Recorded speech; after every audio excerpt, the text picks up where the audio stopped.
Fahadingana lehibe ara-demokratika ny fifidianana amin'ny tanterahana tany Etazonia satria nahafahana nampiseho an'izao tontolo izao fa singa iray tsara sy mila hajaina hatrany ny demokrasia raha nambarany ambasador Amerikana miasa Simona eto Madagasikara androany.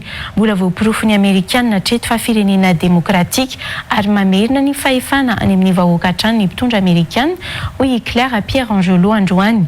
Na iza lany eo tsy ampiova ny fifandraisana eo amin'ny Madagasikara sy Etazonia ny fipetrahan'ny filoham-pirenena vaovao satria olona samy mahafantatra ny lanjan'ny Madagasikara ireo mpirotsaka hovidiana ireo hoy ny ambasador Amerikana eto Madagasikara androany nandritra ny fanarahana mivantana ny zotra-pifidianana tany Etazonia. Tozorabefaritra sy Andra Fisotra. Ny ezaka nanaraka sy nanaja ny safidin'ny vahoaka Amerikana ny mpifidy vaventy Amerikana raha ny hita taratra tamin'ny fifidianana androany hoy ny ambasador ny Etazonia miasa Simona eto Madagasikara. Raha tena mifanipaka lavitra amin'ny safidim-bahoaka ao anatin'ny faritra iray ao Etazonia mantsy ny voka-pifidianana ireo mpifidy vaventy dia mbola tsy maintsy amarinina sy adiadiana ny von'ny fitsarana izany hoy Claire Pierre Angelot. Hatreto aloha zany ireo grands électeurs dia miezaka hatrany nanaja ny safidin'ny vahoaka. Raha sanatrika tsy izay no mitranga dia ny any amin'ny fampanoavana mihitsy no mametraka lalàna sy milaza amin'ireo grands électeurs ireo fa tsy nanaraka tsy ny représenter ny voteny vahoaka izy ireo. The voice of the people. Nizaniza ho lany filoham-pirenena Amerikana eo amin'ny Donald Trump sy Kamala Harris eo amin'ireo mpirotsaka hovidiana roa tonta dia tsy ampiova ny fifandraisana eo amin'ny Madagasikara sy Etazonia izany hoy ny ambasador ny ity firenena ity. Samy mahafantatra ny lanjan'ny Madagasikara ireo kandida ireo hoy ihany ny ambasador.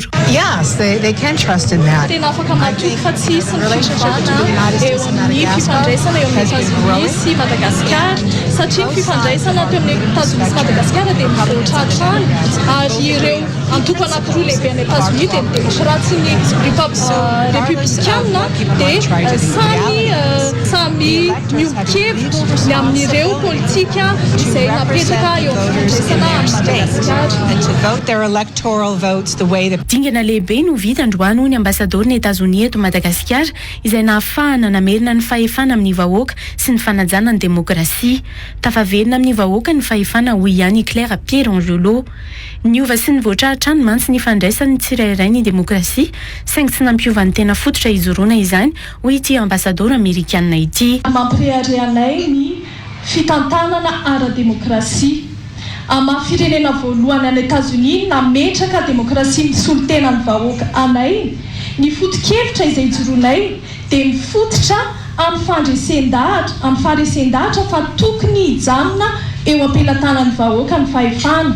Hatramin'ny nananganana ny firenenay ny taona 1979 dia nivoatra sy nialalina ary nitombo ireo hevitra momba ny demokrasia saingy tsy niova ny foto-kevitra any vahoaka ny demokrasia ary ny fandraisana anjarany rehetra ihany no mampiroborobo izany. Rafitra tsy tonga lafatra ny demokrasia ary mety ampikorotana saingy zava-dehibe ny tena fampiarana azy araka ny tokony ho izy hoy ihany ny ambasador Amerikana. Mandritra ny taonjato roa mahery dia miaina araka izany finaizany izahay ny fifamindram-pahefana am-pilaminana, ny fiarovana ny zo fototra ary ny finoana fa ny fifidianana rehetra dia fotoana iray anavaozana ny finiavanay anaja hatrany ny fahalalahana sy ny rariny. Tsy mora foana nefa izany. Ny demokrasia dia tsy rafitra tonga lafatra ary mety mikorotana azy izany indraindray. Saingy nakalesina izahay fa ny demokrasia dia zotra mitaky fikolokoloana tsy ankijanona mba ahafahana miantoka fa manana tamberina andraikitra amin'ireo vahoaka topoiny ireo governemanta. Ohatra velona sy ohatra tsara indray no nasehon'ny Etazonia ho an'izao tontolo izao androany hoy ny ambasador Amerikana. Ny fotoana androany dia tsy mikasika ny fifidianana Amerikana ihany fa fotoana iray ihany koa isaintsainana ny mahazava-dehibe ny demokrasia na aiza na aiza. Ankoatra izay dia fotoana izay ahafahan'ny tsirairay mahafantatra ny andraikiny iantohana fa miroborobo ny fanajana ny fahalalahana sy ny tamberina andraikitra na any Etazonia na eto Madagasikara ary any amin'ny firenena hafa manerana izao tontolo izao.